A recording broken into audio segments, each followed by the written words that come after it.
If you're running a nonprofit, you know that your mission lives and breathes on the generosity of your donors. But what's holding all of that up? It's trust. So today, we're going to talk about why secure payments aren't just some boring IT thing. They're the absolute lifeline of your mission. Let's dive in. Okay, so let's start with a really simple question.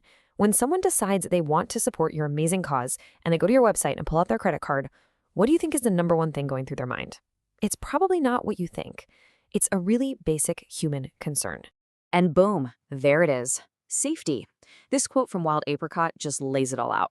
You know, a clunky website might annoy a few people, but a donation process that feels sketchy or unsafe, that's going to stop everybody. It's a total deal breaker. And that brings us to the first big idea we need to wrap our heads around. We have to stop thinking about security as just firewalls and code and start thinking about it as a relationship. Because for a nonprofit, trust isn't just important, it's your currency. Think about it. Every single donation is a huge act of faith. A donor is trusting you, not just to spend their money well, but to protect their most sensitive information. If you drop the ball on that, you're not just losing some data. You are breaking a fundamental promise you made to them.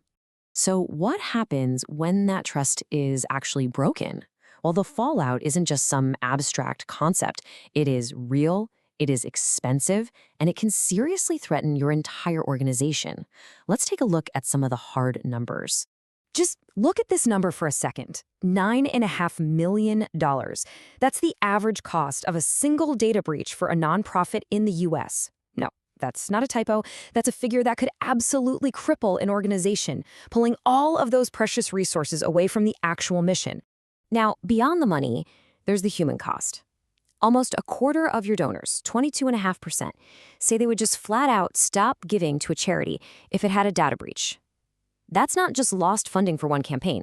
That could be lost support forever. And the threat is only getting worse. 61% of nonprofits are saying they're facing more and more cyber threats. But at the same time, a whole lot of them admit they don't really have a solid plan in place. And that gap, that's where the disasters happen. If you want to see just how bad this can get, you only have to look at the Blackbot attack back in 2020.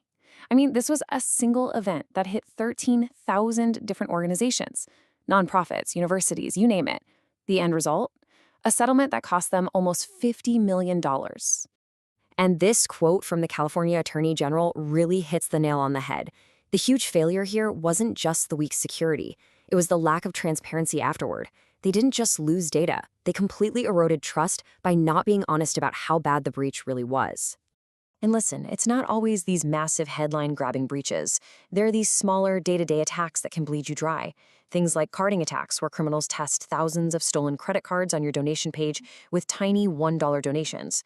Or ACH fraud, where they make a huge fake donation and then ask for a refund to a totally different bank account. Each of these little scams hits you with fees and can lead to massive fines. Okay, I know that was a lot of doom and gloom, but here's the good news. Protecting your organization doesn't mean you need to become a cybersecurity genius overnight. It's really about putting a few key defenses in place. So let's open up the digital toolkit. First up, the absolute foundation of it all, encryption. The easiest way to think about it is like you're sending a credit card number in a sealed envelope written in a secret code that only the right person can decipher. For your website, this means having HTTPS. You know that little lock icon in the browser? It's completely non-negotiable. Next is one of my favorite concepts, tokenization. This is just brilliant. So instead of storing a donor's actual sensitive credit card number on your servers, the system swaps it out for a random, useless string of characters, a token. It's basically like trading a real diamond for a worthless plastic chip. If a hacker gets in, all they get is a bunch of useless plastic. And this quote from Chris Tietzel just says it all, doesn't it? Hackers cannot steal what you don't have. This is the whole philosophy of modern security. Don't hold on to sensitive data if you don't absolutely have to. Tokenization is how you do that with payments, and it just massively cuts down your risk. Now, of course, threats don't only come from the outside. You gotta protect your internal systems too. That's where multi-factor authentication, or MFA, is so crucial. You've probably used it yourself. It's that extra step where you get a code on your phone to log in. It means that even if a criminal steals a staff member's password, they still can't get into your donor database. All right, we've seen the tools in the toolkit, but how do we actually put them to work? Well, the good news is it's not some crazy complex process. Let's walk through a really clear 3-step action plan. Okay, step 1, you gotta know where you stand right now.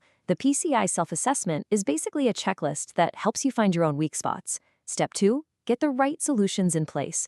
That means working with a certified payment processor and just making sure that things like tokenization and MFA are switched on. And step 3, and this is the one people always forget, you have to communicate it. Tell your donors how you're protecting them. That simple act builds so much trust. And look, this communication doesn't have to be some big production. Just having that little lock icon on your donation form, maybe with a simple sentence right below it that says, "Your donation is secure," gives people this instant sense of relief right at that critical moment. And this quote really brings us full circle, doesn't it?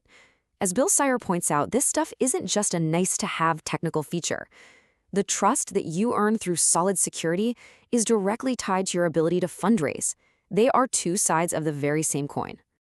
So you've set up all your defenses, and that's awesome, but this isn't a one-and-done kind of thing. Security is an ongoing process. So let's talk about how you can actually measure your success and keep that trust strong for the long run. What's so cool here is you can literally see trust in your data. I mean, obviously, fewer fraud incidents is a huge win for security, but look deeper. Is your donor retention rate going up?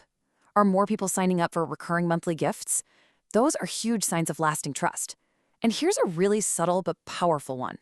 When donors choose to cover the processing fees themselves, that is a massive vote of confidence in your entire operation.